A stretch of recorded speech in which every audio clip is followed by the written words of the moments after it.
I'm Dr. Lee Merritt. I graduated the University of Rochester, New York in 1980. I completed an orthopedic residency, a spine fellowship. I served 10 years as a military surgeon, and I was on a congressional committee that looked at technology for the Navy. I'm a spine surgeon. I've spent 40 years of my life in a mask. And I can tell you in my entire career, as Dr. Gold alluded to, nobody was talking about masks as a control mechanism for viruses.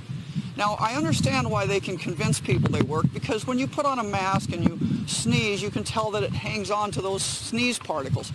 Unfortunately, the problem that makes people sick, the problem that transmits virus, are the little particles you don't see. The large particles that you catch in a mask, they're dead virus. If you're even sick with anything, they're dead virus. It's the small, invisible 0.12 micron viruses that sneak out through the mask, around the mask. They're like golf balls going through a tennis net, okay?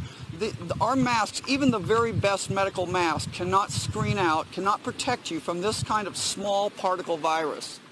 And the other falsehood is they would like you to think that you spread this to people because you cough on them.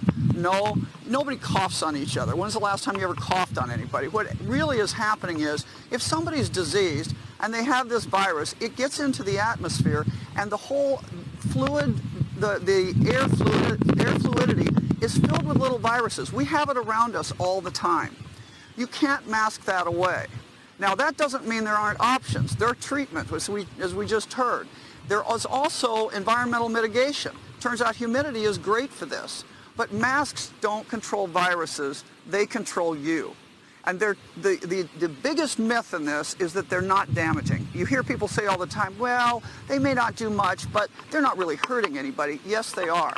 Besides what they're doing to society as a whole, separating us, isolating us, think about what they're doing to our children. You know, children need to look at faces to learn how to be a human. Reading faces is part of humanity.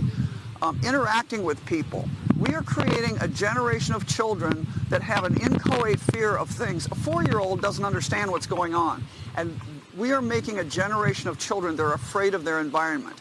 That's not a way to make a healthy generation. And this is a problem that's going to waft into the next generation.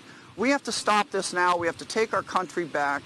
You know, this is the most, I think the masks may look like they're not much. They look like they're just a little soft piece of cloth over your face. What's the big deal?